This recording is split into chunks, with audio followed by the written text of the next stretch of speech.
A continuación presentaremos al doctor José Manuel Morán Mirabal. El doctor José Moral Mirabán se graduó de ingeniero físico industrial en el Tecnológico de Monterrey en 1999. 2 años después, obtuvo una maestría en biotecnología en esta institución. En el 2007, obtuvo un doctorado en física aplicada por parte de la Universidad de Cornell, Nueva York. Además, ha sido merecedor de premios y honores en diversas actividades a lo largo de su experiencia profesional. El doctor José Manuel Morán Mirabal cuenta con un gran número de patentes y publicaciones en el área de biotecnología y física aplicada. Actualmente hace labores de investigación en el Walker Research Group Biological and Environmental Engineering en la Universidad de Cornell en Nueva York. A continuación, el doctor Morán nos ofrecerá la conferencia titulada Estudio de mecanismos de acción de celulasas de Thermobifida fusca sobre sustratos celulósicos por medio de espectroscopía óptica de fluorescencia. Cabe mencionar que la presente conferencia se desarrollará con la misma mecánica que la anterior.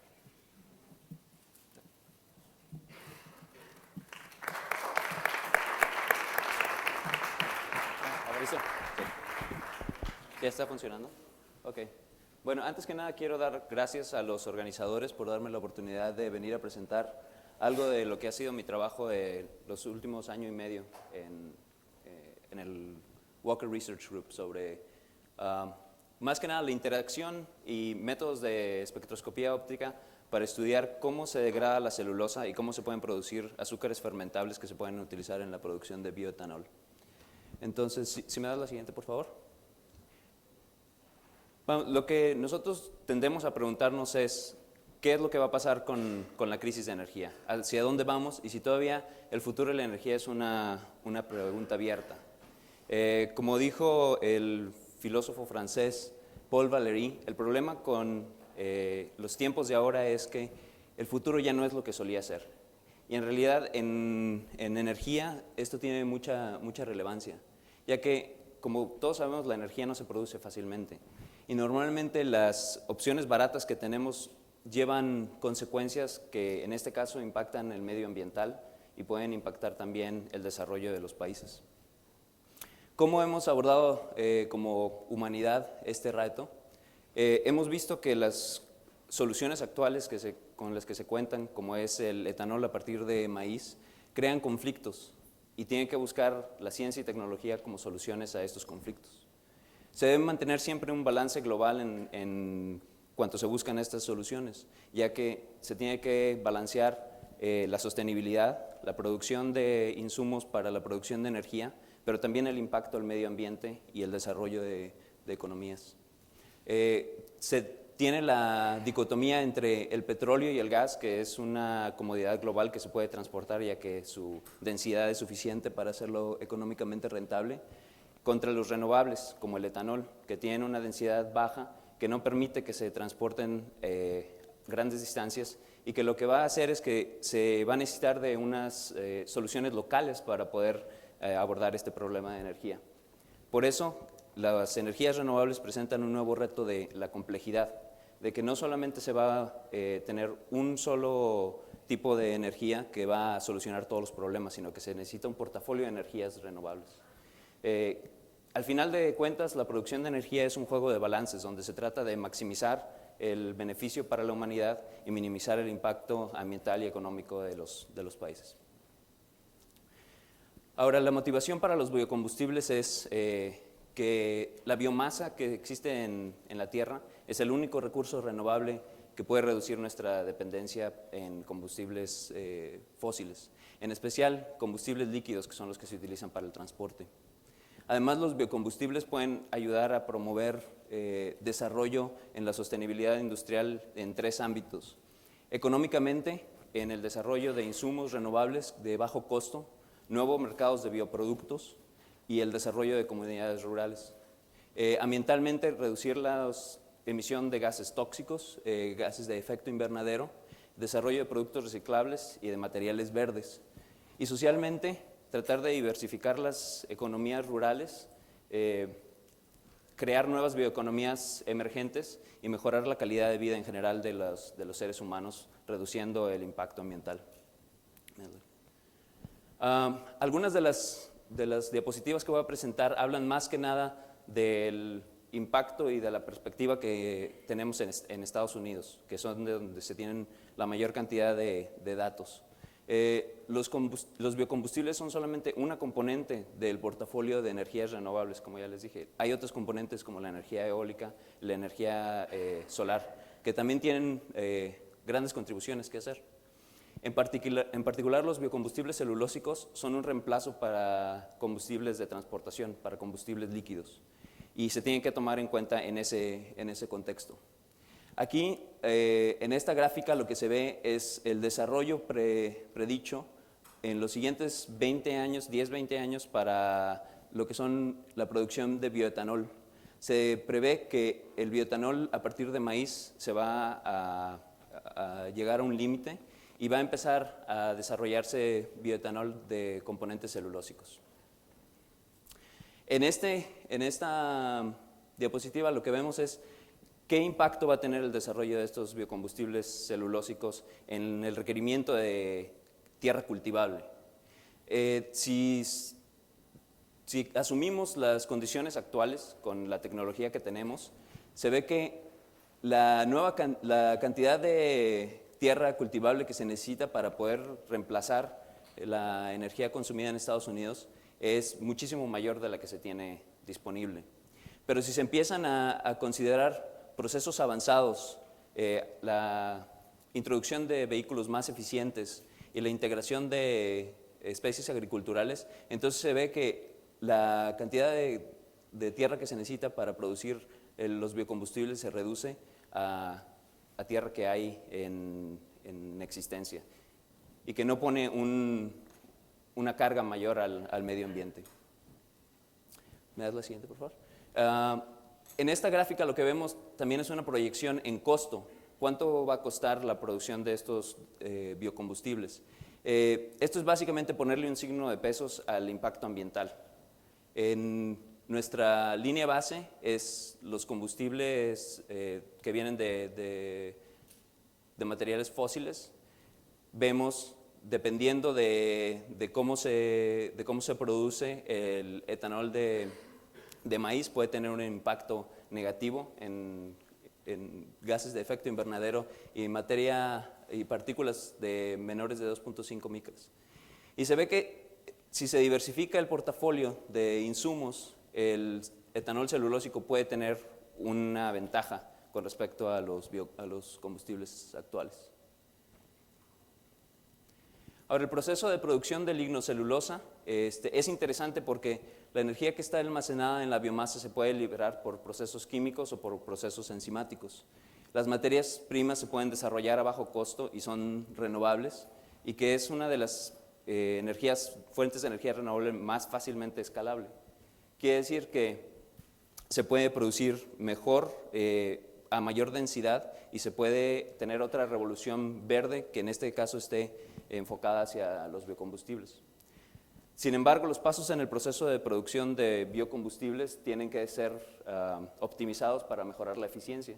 Y en particular, el tema en el que yo voy a tocar más es el costo de las enzimas.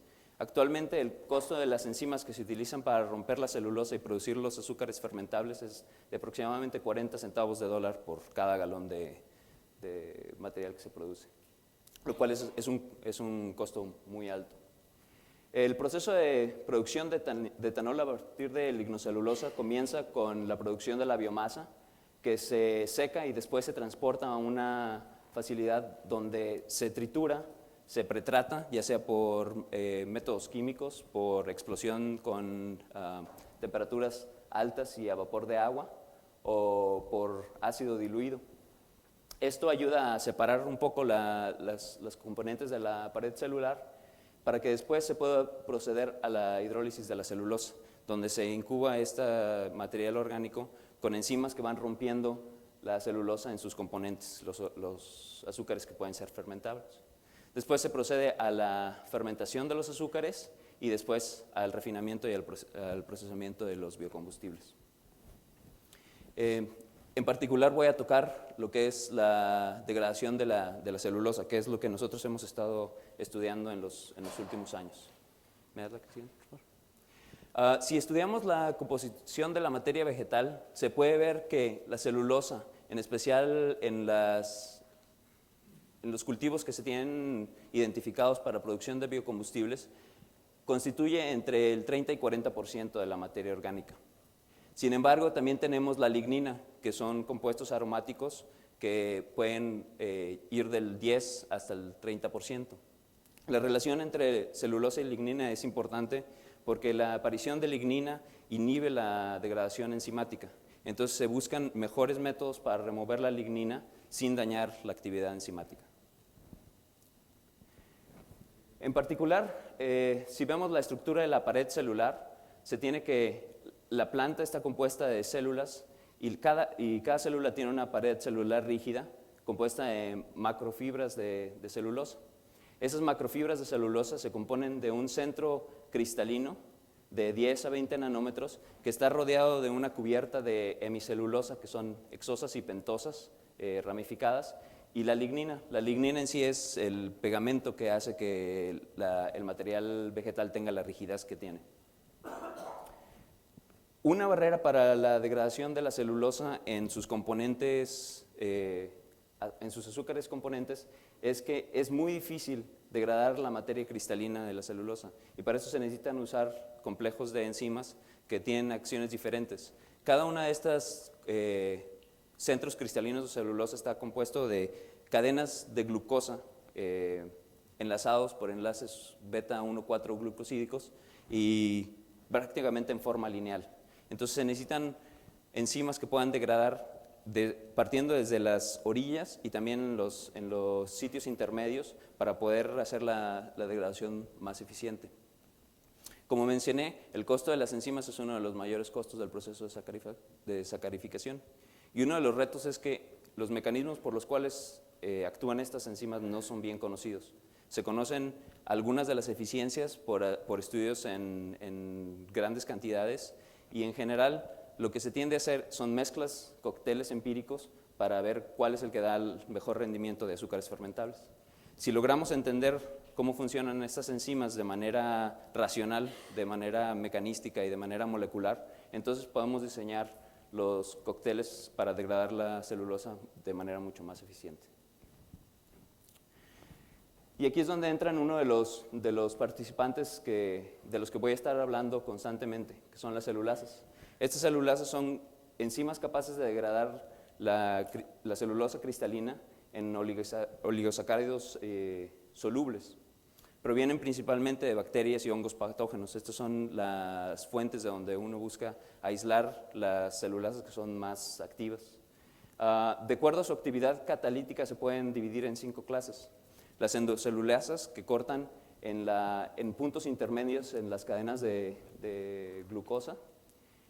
Puede ser de tipo clásico, quiere decir que se unen, cortan un oligosacárido y luego se liberan, o pueden ser procesivas, quiere decir que se unen, cortan varios oligosacáridos y después se liberan. Las exocelulasas que cortan en las terminales de estas cadenas de glucosa pueden cortar uno o varios oligosacáridos y generalmente hay 2 tipos, uno que se dirige hacia el término reductor de la celulosa y otro que se dirige hacia el término no reductor. Cada una de estas fibrillas de celulosa tiene una polaridad en sí. Después existen las celobiasas o beta-glucosidasas, que son las que hidrolizan los oligosacáridos que producen las otras celulasas para romperlos finalmente en monómeros de glucosa. Y hay otros 2 tipos, celulasas oxidativas y fosforilasas, que median la catálisis por reacciones de fosforilación o por medio de radicales. Ahora, para entender la depolimerización de la celulosa, se tiene primero que tener en mente que todas las interacciones de las que vamos a estar hablando se dan a nivel de dimensiones nanométricas.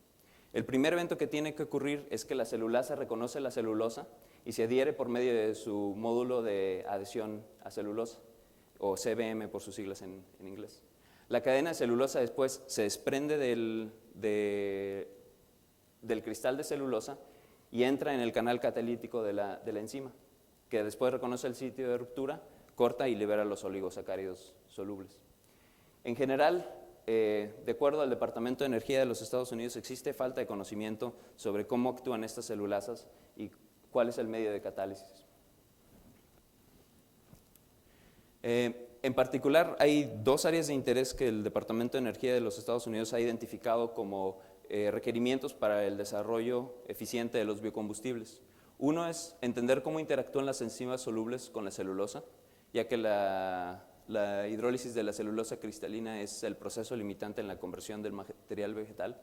Y la segunda es cómo se produce la sinergia entre enzimas que degradan la celulosa. Generalmente, en estos cócteles de celulasas que se utilizan, se mezclan varios tipos de las celulasas que describí antes y se busca el cóctel que tenga la mayor actividad. Si podemos entender cuáles son las interacciones entre cada una de estas proteínas, es mucho más fácil desarrollar los biocombustibles. Siguiente, por favor. Ahora, también se han identificado técnicas y métodos que son necesarios para lograr estos objetivos. En particular, el que nosotros tratamos de identificar es las técnicas para la visualización de la actividad de células, donde se propone que técnicas avanzadas de espectroscopía y microscopía pueden ayudar a elucidar estos mecanismos de degradación. Nosotros hemos propuesto que podemos utilizar técnicas ópticas de fluorescencia para el estudio de estas interacciones celulasa-celulosa. Algunas de las ventajas que presentan las técnicas ópticas son que se pueden estudiar varias especies fluorescentes al mismo tiempo. Hay una alta resolución espacio-temporal de las moléculas. Podemos controlar los parámetros en los que se llevan a cabo estas hidrólisis, ya sea temperatura, presión, también concentraciones de cada uno de los substratos y actores. Y se pueden estudiar todos estos sistemas en tiempo real. Se puede obtener degradación en tiempo real. Ahora, las técnicas ópticas tienen todos estos atributos y tenemos varias técnicas disponibles. Tenemos, por ejemplo, epifluorescencia, donde se estudia un área grande y en general puede potencialmente presentar alta fluorescencia de fondo, como autofluorescencia o fluorescencia de especies que están fuera del plano focal. Tenemos la fluorescencia de reflexión total interna, o TIRF, que confina la imagen a secciones muy delgadas de 50 a 200 nanómetros que están junto a la superficie de vidrio sobre la que se incuban estas celulasas. Tenemos también la microscopía confocal, que puede generar secciones delgadas con alta resolución espacial y que puede utilizarse para reconstruir imágenes tridimensionales de partículas de celulosa. Y espectroscopía de correlación de fluorescencia, donde podemos aprender parámetros dinámicos sobre las moléculas, estudiándolas una a la vez y viendo la interacción entre las celulasas, la celulosa y las fluctuaciones de fluorescencia que se causan en estos sistemas. Todas estas investigaciones se llevan a cabo en el Laboratorio para la Investigación de Biocombustibles en Cornell, que es un laboratorio de 1000 metros cuadrados que se busca que tenga tecnología de punta. El diseño del laboratorio en sí sigue el flujo de conversión desde biomasa hasta fermentación y refinamiento del biocombustible. Y contamos con laboratorio de pretratamiento para particionar la biomasa y hacer la celulosa más accesible, fermentación, análisis y producción de enzimas, y también la de microscopía óptica de alta resolución y un laboratorio de apoyo. La idea detrás de este laboratorio es que sirva equipos multidisciplinarios donde se combinen las fortalezas de nanotecnología, ingeniería biomolecular, microbiología y biotecnología para resolver los problemas que presentan los biocombustibles. Y recientemente se inauguró en diciembre del 2008. En particular, si me das la siguiente, por favor. Yo estoy a cargo del laboratorio de microscopía de alta resolución, donde tenemos un microscopio confocal con 5 colores, 5 líneas láser, y tenemos control automatizado de plataforma para poder escanear los especímenes y también de la temperatura. Tenemos un segundo microscopio para hacer estudios de moléculas individuales de reflexión total interna, donde podemos hacer estudios con 2 colores a la vez. Tenemos 3 líneas láseres para escoger y un control totalmente automatizado de plataforma, temperatura. Este microscopio también sirve para hacer los estudios de espectroscopía de correlación de fluorescencia. La ideología detrás de este laboratorio es que el flujo de información va desde un entendimiento en moléculas individuales y que se pueda extrapolar a partículas, a procesos tipo batch y a fermentadores de gran volumen. Tenemos un fermentador de 150 litros en donde se pueden hacer pruebas escala piloto. ¿Sí? Ok, esto fue más o menos una introducción de el por qué los biocombustibles, por qué estamos interesados en estudiar las interacciones entre celulasas y celulosa. Ahora voy a entrar un poco más en los proyectos de investigación y lo que van a ver son resultados del último año sobre el desarrollo de los métodos y tecnología para hacer estos estudios. Una cosa que tenemos que mantener en vista es que los elementos que necesitamos para estudiar estas interacciones son, primero, enzimas fluorescentes que tengan una alta pureza, que estén bien caracterizadas para que sepamos que la adición de fluorescencia a las enzimas no modifica sus propiedades catalíticas. Tenemos también que tener fibrillas de celulosa o partículas pretratadas que se encuentren adheridas a un substrato para que no haya movimiento a lo largo del experimento, y obviamente los sistemas ópticos con los que los vamos a estudiar. Entonces, esta primera parte va a tratar del marcaje de celulasas con moléculas fluorescentes. Y esto es básicamente la bioquímica que se tiene que seguir para poder producir las celulasas fluorescentes con las que vamos a hacer todos nuestros experimentos.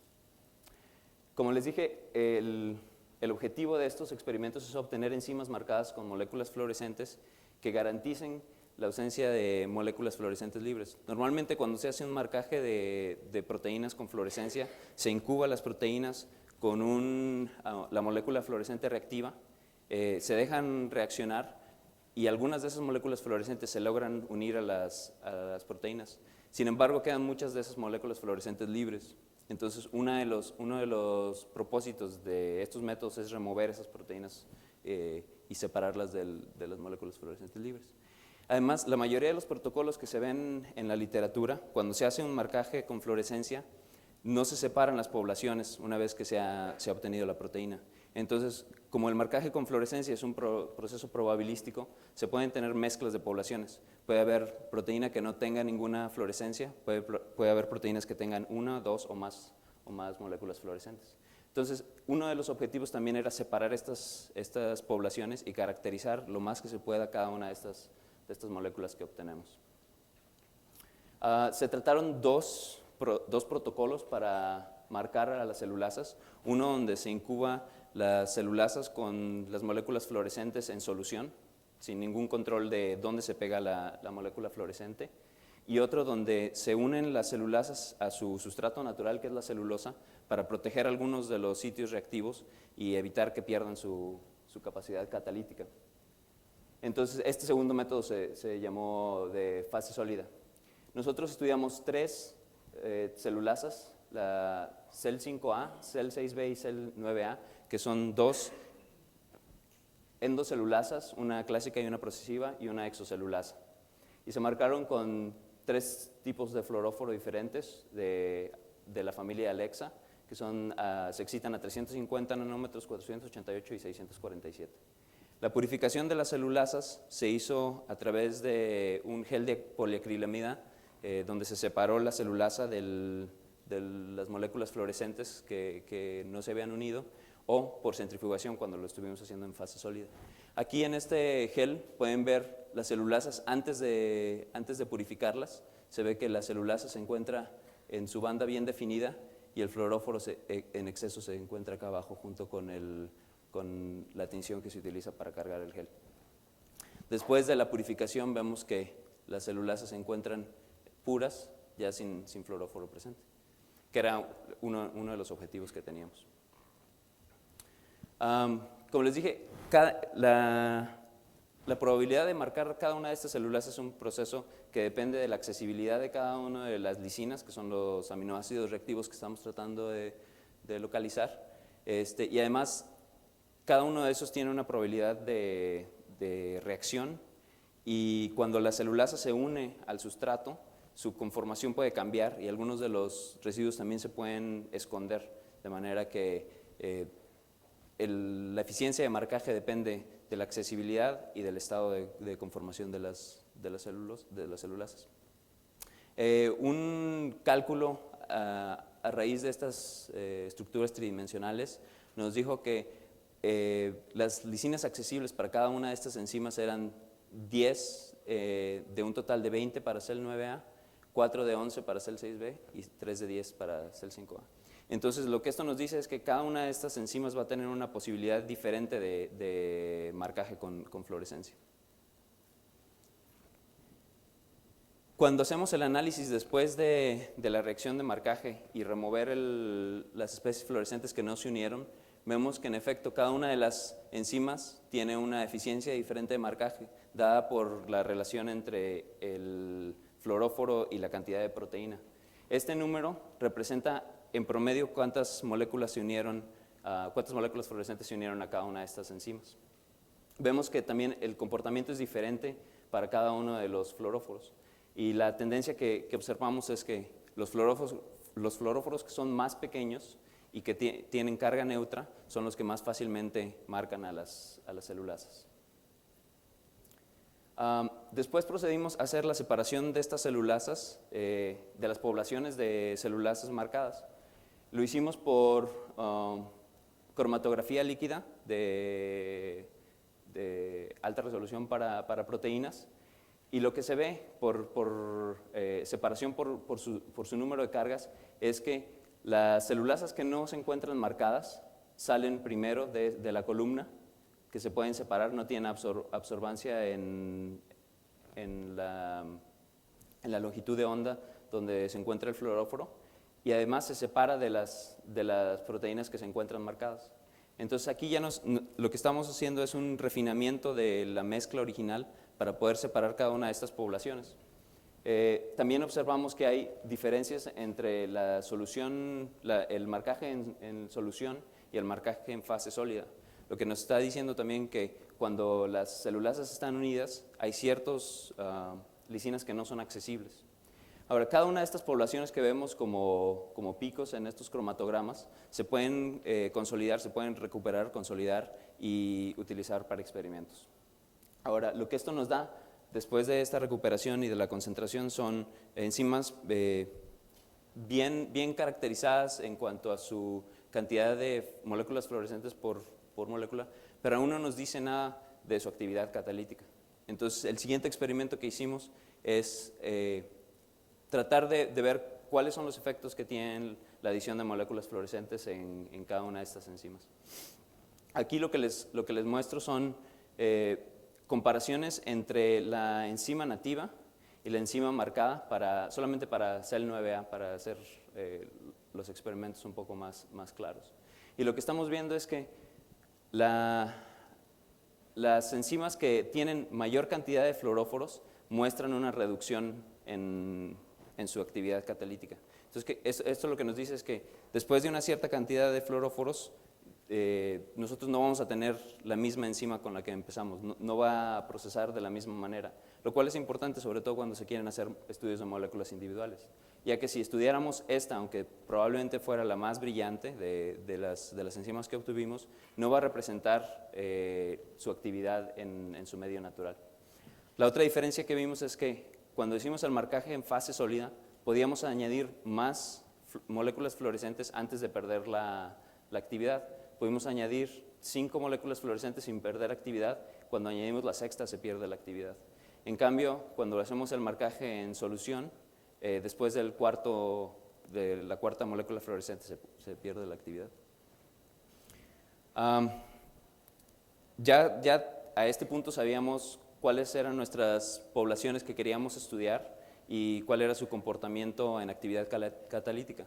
La siguiente pregunta era, ¿qué tanta ventaja nos representa añadirle más moléculas fluorescentes a una proteína? Puede ser que después de añadirle cierta cantidad de moléculas fluorescentes, las moléculas fluorescentes están tan cerca que se induce un quenching, que quiere decir que no emiten la cantidad de fotones que deben de emitir. Para estudiar las propiedades de emisión de cada una de estas enzimas, lo que hicimos fue hacer uso de canales nanofabricados, donde tenemos un canal que tiene dimensiones subnanométricas, superimpuesto con un láser enfocado para la excitación, hicimos fluir moléculas. Ahora, la posibilidad de ocupación de este volumen está descrito por estadística de Poisson.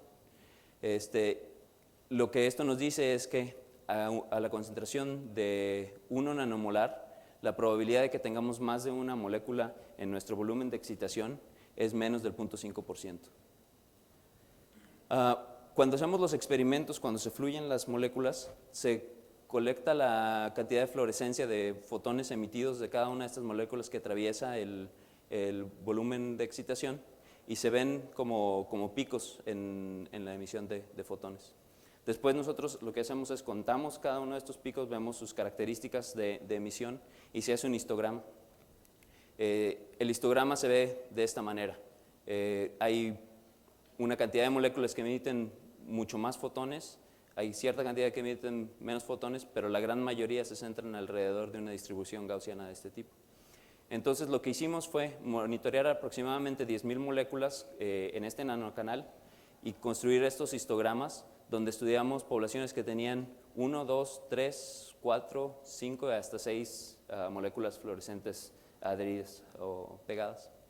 Y lo que vimos cuando hacemos la gráfica de emisión promedio por molécula fluorescente, vemos que hasta 4 moléculas fluorescentes nosotros tenemos un incremento lineal en la emisión de fotones. Pero cuando vamos a la quinta y a la sexta, vemos que las ganancias son mínimas e incluso hay un detrimento de la fluorescencia. Entonces lo que esto nos está diciendo es que para estudios de moléculas individuales, lo que queremos hacer es obtener una molécula que tenga 4 moléculas fluorescentes, una proteína que tenga 4 moléculas fluorescentes pegadas y utilizarla para obtener la máxima brillantez manteniendo su actividad catalítica. Bueno, las conclusiones ya van de por medio de lo que les he dicho hasta ahora.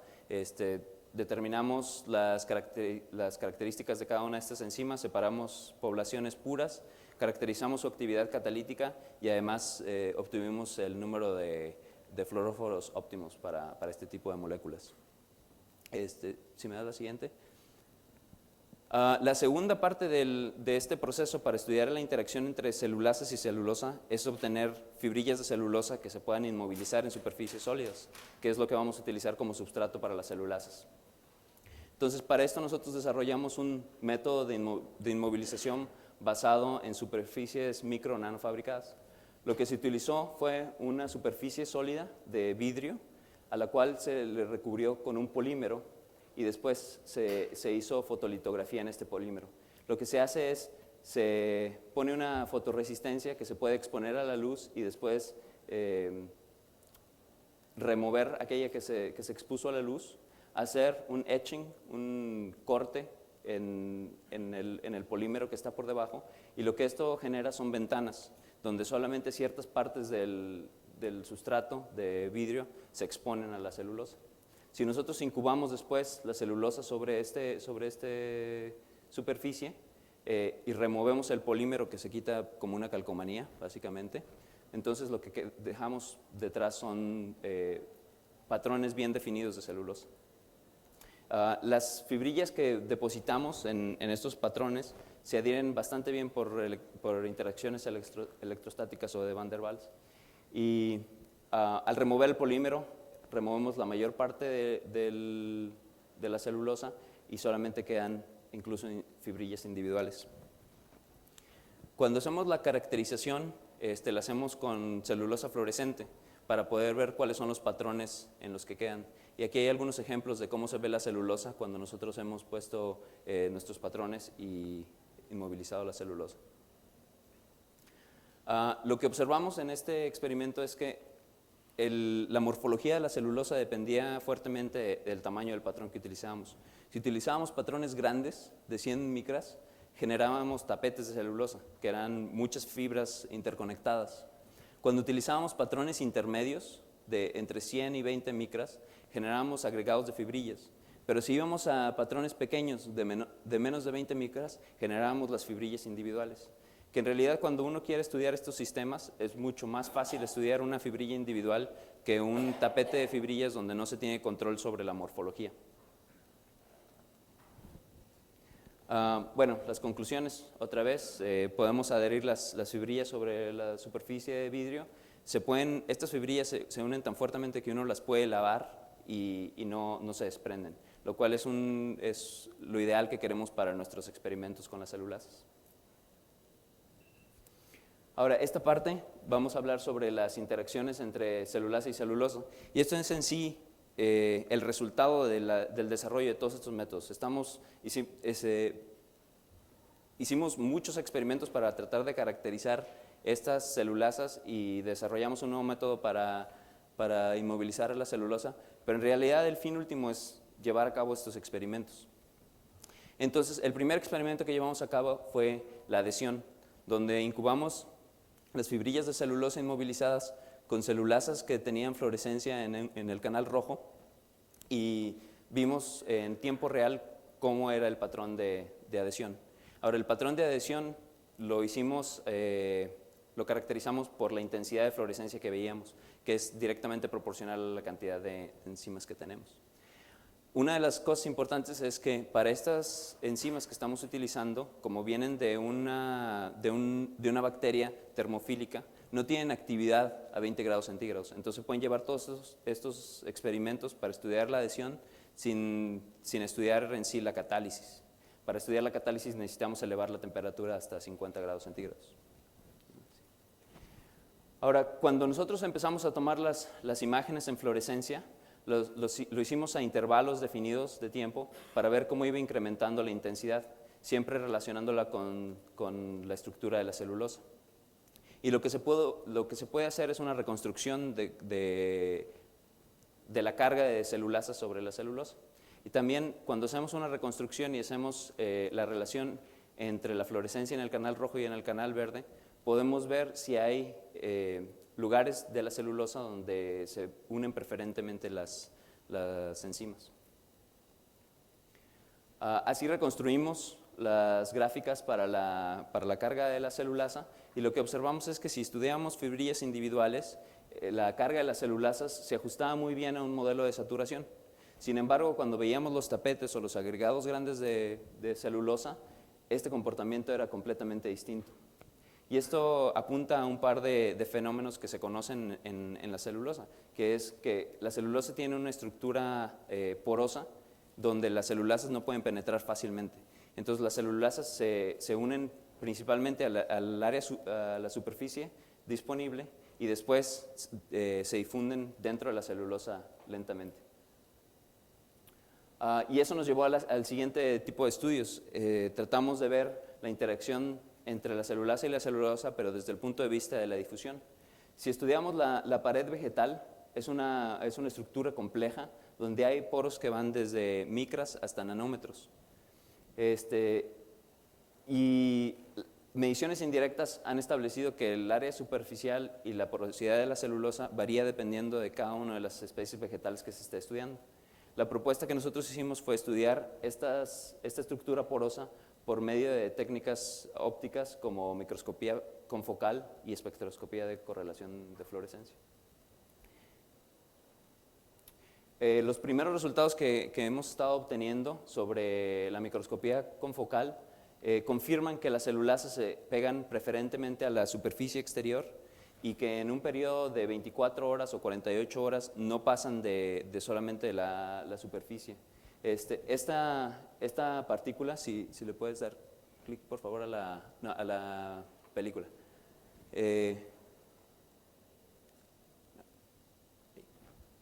Esta partícula lo que muestra es que hay ciertos canales dentro de la celulosa que tienen superficie expuesta donde las partículas de celulosa, las proteínas se pueden unir, pero que no van más allá de la superficie disponible. Entonces este problema de difusión es algo que nosotros queremos estudiar. Normalmente tenemos que incubar estas partículas de 72 horas a un par de semanas para poder ver difusión en tiempo real, y también la queremos comparar con difusión de moléculas ideales que no interaccionan con la celulosa, porque la adhesión es un componente más que se tiene que tomar en cuenta. Entonces estos son algunos de los experimentos que estamos realizando de momento. La otra técnica que propusimos fue utilizar espectroscopía de correlación de fluorescencia. Y lo que se hace con esta técnica es, se enfoca un haz láser en una solución que contiene moléculas fluorescentes. Las moléculas fluorescentes, por su movimiento browniano, pasan a través del volumen de excitación, producen una cierta cantidad de fotones, que se ven como una traza de intensidad de fotones. Esta traza se puede autocorrelacionar, de manera que se ven autosimilitudes entre cada una de estas emisiones, y después eso se despliega como una gráfica de autocorrelación. Y lo que nos dice esta gráfica de autocorrelación es, el intercepto nos dice cuántas moléculas en promedio tenemos en nuestro volumen de excitación y el tiempo de residencia promedio que se encuentran en estas moléculas. Ahora, este proceso, esta técnica lo que nos da es información dinámica del sistema biológico que estamos utilizando. Entonces, cualquier evento que cause una fluctuación en fluorescencia puede ser estudiado por esta técnica. Lo que nosotros propusimos fue poner fibrillas de celulosa, donde vamos a tener las enzimas adheridas, y luego ver cómo se mueven las enzimas a lo largo de la fibrilla de celulosa, ya sea procesando o adhiriéndose y soltándose. Tuvimos que empezar por calcular los coeficientes de difusión de cada una de estas enzimas, que son las curvas que se ven aquí. Pueden ver que los datos experimentales están en verde, negro y azul, y los ajustes, los fits a la función modelo se encuentran en la línea roja delgada. Entonces, hasta ahora el progreso que hemos tenido, hemos logrado calcular los coeficientes de difusión para las enzimas libres, y estamos en el proceso de incubarlos con la celulosa real y ver su comportamiento sobre la celulosa. Finalmente, lo que también queremos hacer son estudios de moléculas individuales, donde incubamos las celulasas en muy baja concentración, normalmente de femtomolares, con fibrillas de celulosa que se tiñeron con fluorescencia también, y luego estudiar cada uno de estas enzimas y ver cuál es su catálisis y su procesividad sobre las fibrillas. En estas imágenes las obtuvimos con fluorescencia confocal. Tratamos de utilizar la fluorescencia confocal para obtener imágenes de moléculas individuales. El problema que encontramos es que la excitación es demasiado grande y tiende a matar la fluorescencia de las moléculas. Entonces, lo que la microscopía confocal nos permitía era tomar uno o máximo dos imágenes, que no nos iba a permitir la resolución temporal que necesitamos. Por eso decidimos utilizar la microscopía de reflexión total interna, donde la incidencia de un haz láser sobre una superficie de vidrio que está en contacto con una solución acuosa, a cierto ángulo, pasado el ángulo crítico, genera una reflexión total interna, y esto lo que hace es que la onda electromagnética, la luz no penetra dentro de la solución acuosa, pero se establece un campo electromagnético evanescente que puede también generar fluorescencia. Entonces, la dimensión de penetración del campo electromagnético es del orden de 50 a 200 nanómetros. Entonces, nos permite limitar la exposición del material a una superficie muy pequeña. Con esta técnica hemos logrado reconstruir imágenes de este tipo, donde la exposición del material es menor a 300 milisegundos y que nos permite la resolución temporal que necesitamos sin dañar la imagen. Aún podemos identificar las moléculas individuales. El siguiente paso es seguir su trayectoria, su catálisis y la procesividad. Bueno, las conclusiones, otra vez, tenemos que desarrollar más métodos para estudiar estas interacciones entre celulasa y celulosa. Tenemos varios experimentos en progreso.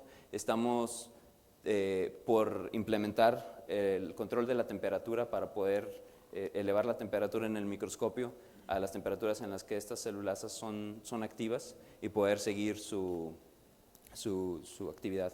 Y estamos utilizando todas estas técnicas de espectroscopía ópticas que tenemos a la disposición para indagar diferentes aspectos del sistema biológico.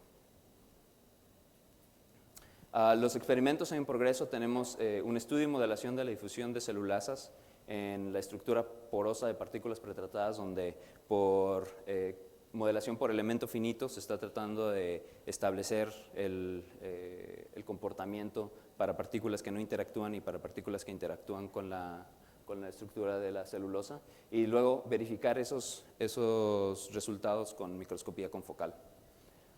Tenemos un estudio de sinergia, de competencia de adhesión de múltiples celulasas para empezar a estudiar cómo afectan las relaciones entre diferentes tipos de celulasas cuando se incuban al mismo tiempo. Estamos estudiando la procesabilidad de las celulasas sobre las fibrillas a nivel de moléculas individuales, y ahora estamos tratando también de desarrollar otros métodos para marcar la celulosa con fluorescencia, de manera que podamos marcar solamente los puntos terminales de la celulosa.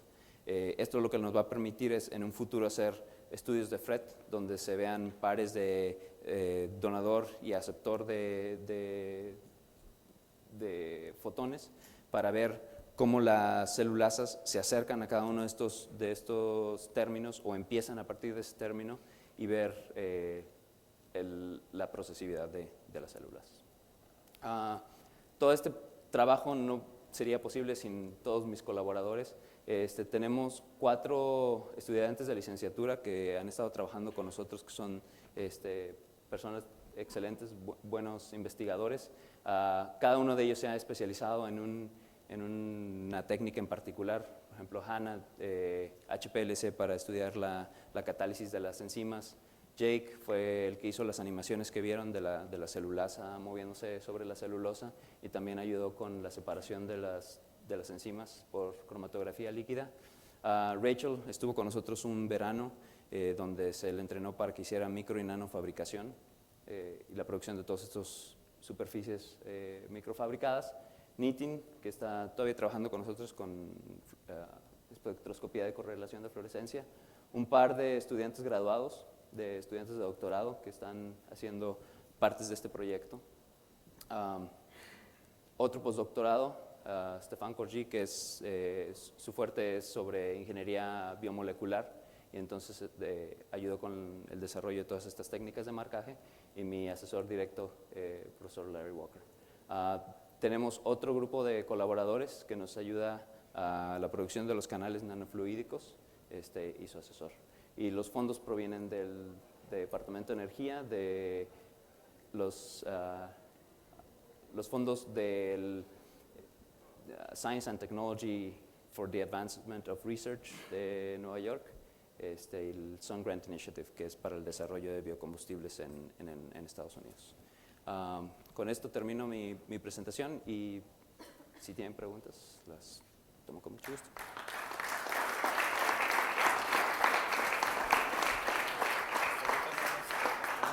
Sí. Igual como la conferencia pasada, vamos a dar inicio a la sesión de preguntas y respuestas. Aquel que tenga duda levanta la mano y le haremos llegar un micrófono. Sí.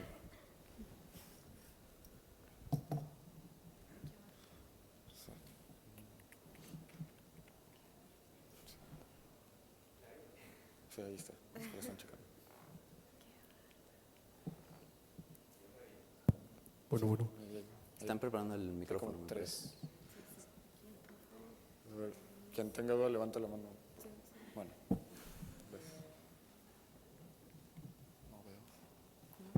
Bueno, sé muy poco de esta área, por eso puedo preguntar de todo, ¿no? Sí, adelante. Pero bueno, sí veo que por otro lado integra mucha física, ¿verdad? Por un lado óptica, espectroscopía, bastante óptica. Bueno, yo estaba pensando de las partes que no sé, ¿no? Las enzimas son producidas por bacterias y hongos, ¿verdad? Sí, Principalmente. sí. Y son efectos distintos, o sea, si proviene de un... Hay muchos tipos de enzimas, quiero suponer. Ok, y por ejemplo, observar qué animales procesan de manera muy eficiente la celulosa. ¿Serían esos, digamos, los mejores candidatos, por ejemplo, que las vacas? O yo pensé en insectos. Ahorita estás hablando Las termitas. Las termitas, por ejemplo, te deshaces una casa, ¿qué tipo de enzimas son? Esas las explora, me imagino, ¿no? Lo que pasa es que, bueno, las enzimas con las que nosotros trabajamos vienen en específico de una bacteria. casi todos los hongos y bacterias patógenos tienen que romper la pared celular para poder infectar la planta. Entonces hay muchas enzimas que se producen en la naturaleza y que se pueden explotar. Uno de los proyectos que están siendo llevados a cabo en el laboratorio, aunque yo no estoy directamente involucrado, es la búsqueda de nuevas enzimas que sean más eficientes. Entonces, ese es un proceso activo. Hay gente en otros laboratorios que está estudiando las termitas o la flora microbiana que tienen las vacas, porque en realidad las vacas no son las que pueden procesar la celulosa, sino son las bacterias que tienen en el rumen lo que ayuda a degradar la celulosa. Hay gente que está estudiando eso y, bueno, con cierto grado de eficiencia. Una vez que se identifica una celulasa que es atractiva, lo que se hace es se clona el vector en una bacteria modelo, por ejemplo E. coli, y entonces se genera una especie que es una fábrica de celulasas. Entonces nosotros ya tenemos algunas especies aisladas donde si hacemos una fermentación para crecer estas bacterias, obtenemos una gran cantidad de celulasa. Así es como nosotros producimos esas, pero ya son bien identificadas. Ahora, una de las partes de las que no hablé y que vamos a explorar en el futuro son mutaciones. Mutaciones que se hacen al canal catalítico para ver cómo afecta eso su actividad. Y entonces, una vez que se hace una mutación, se puede evaluar su actividad de la misma manera que lo hicimos y luego añadir información sobre la procesividad con estudios de moléculas individuales.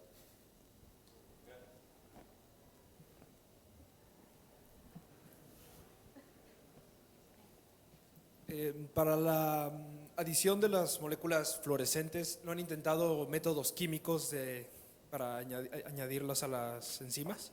Para que sea más permanente y más... Tal vez no fui muy claro en la explicación. Es un método químico el que estamos usando. Sí. La reacción que se lleva a cabo es una amina primaria que se encuentra en la lisina de las celulasas con una especie reactiva en la molécula fluorescente. Es un enlace covalente el que se genera. Entonces no se desprenden a menos de que haya una hidrólisis ya sea por químicos o por luz. Lo que sí pasa es que estas enzimas, si las irradias con luz por mucho tiempo, el fluoróforo va a un estado donde puede ser oxidado por iones en la solución y entonces pierden sus propiedades fluorescentes, se destiñen, se puede llamar así. Hay otros estados intermedios que son tripletes en el diagrama de Jablonski y entonces ahí cuando va en ese estado se hace temporalmente no fluorescente, pero puede regresar a su estado fluorescente. Y también otra pregunta, ¿no hacen la caracterización química de los subproductos que generan las enzimas? Porque de esta manera se puede también entender el comportamiento de las enzimas. En realidad, la actividad la caracterizamos por los productos. No ha habido todavía experimentos donde se caracterice la actividad en sí por la enzima y por el movimiento de la enzima, y eso es uno de los objetivos que tenemos. Lo que estamos viendo cuando hacemos la caracterización de la actividad son los oligosacáridos que producen. Entonces estamos viendo la producción de glucosa, de celobiosa, celotriosa y celotetraosa, que son 1, 2, 3 y 4 monómeros de glucosa. Y bueno, todo eso lo hacemos por HPLC. Gracias.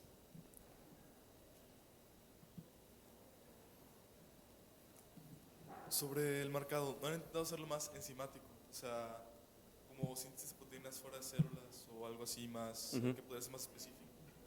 Sí, hay grupos que modifican la secuencia de aminoácidos para agregar una proteína verde fluorescente, por ejemplo, una proteína roja fluorescente. Nosotros tenemos cierta reserva sobre qué tan bueno es eso, porque la proteína fluorescente es casi el tamaño de la enzima misma. Entonces ahí puede haber efectos estéricos donde no funciona la proteína de la misma manera. Por otro lado, una proteína verde fluorescente es solamente un fluoróforo, por así llamarlo.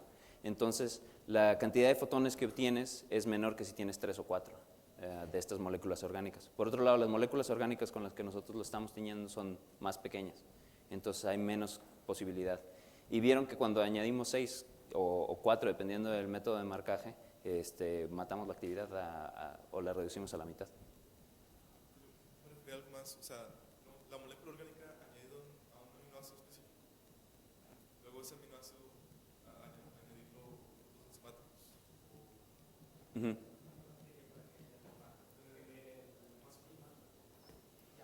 No, bueno, yo no he visto ningún artículo o ninguna técnica que logre hacer eso.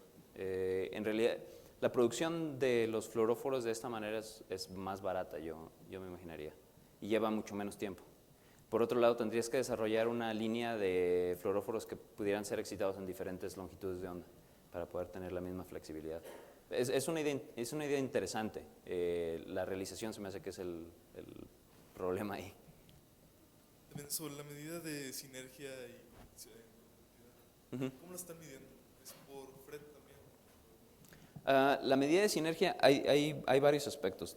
Uno es ver si las moléculas se acoplan, que lo podrías ver por FRET o por espectroscopía de correlación de fluorescencia, ya que puedes monitorear dos canales. Si las moléculas se están difundiendo juntas, entonces ves una coincidencia de emisión de fotones. Esa es una forma. Ahora, la mayor parte de los experimentos que se han hecho han demostrado que no se unen las moléculas en sí, sino que lo que pasa es que una molécula que corta a la mitad de la cadena de celulosa se pega primero, hace un corte y genera nuevos términos. Y entonces después llega la otra molécula de celulosa que puede cortar en los términos y empieza a procesar. Entonces una genera mayor número de terminales para que la otra pueda trabajar más eficientemente. Sin embargo, lo que se ve es que no es una simple adición de sus propiedades, sino es un efecto un poco más complejo. Entonces, la hipótesis que nosotros tenemos es que hay competencia en la adhesión de las celulasas a la celulosa. Entonces, eso es algo de lo que estamos tratando de contestar primero. Si hay competencia, y si hay competencia, ¿cuál de ellas es la que se une preferentemente?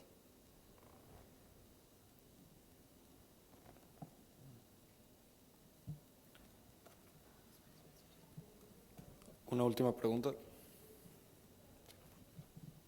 Bueno, yo más que preguntas son como comentarios.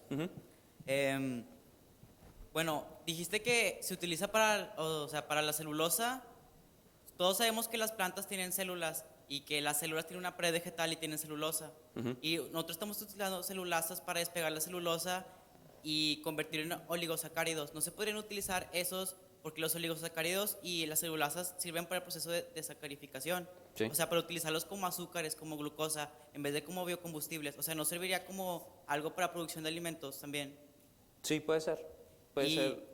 Y bueno, comparándolo con el caso del maíz con el que se hace un biocombustible, vimos que con el maíz podíamos sacar etanol. Ahora, nosotros queremos sacar biocombustibles de celulosa, pero la celulosa se encuentra en todas las plantas, entonces técnicamente podríamos hacer biocombustibles de todas las plantas, ¿no? Sí.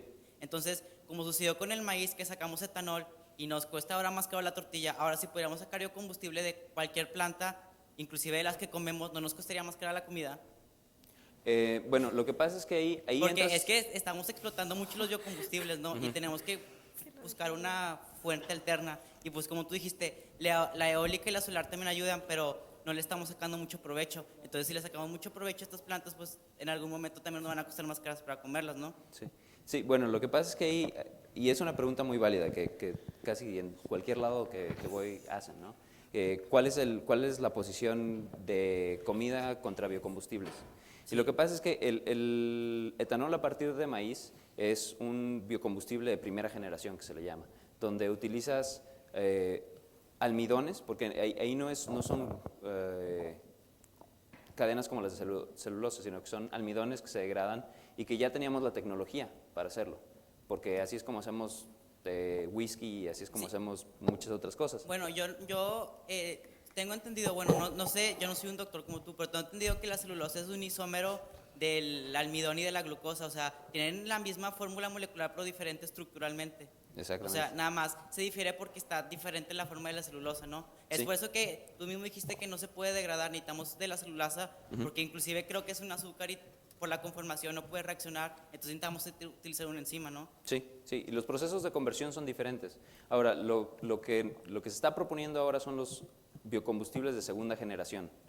O sea, que vienen de especies que producen mucha celulosa, baja cantidad de ligninas, pero que además son especies perennes que no, como los pastos, que no compiten con las plantas que tendemos a comernos, a menos de que empecemos a comer pasto, y que se puedan cultivar con bajos requerimientos de nitrógeno, que es otro de los problemas, que los desechos de nitrógeno pueden generar gases de efecto invernadero y que también sean tolerantes a salinidad y a temperaturas.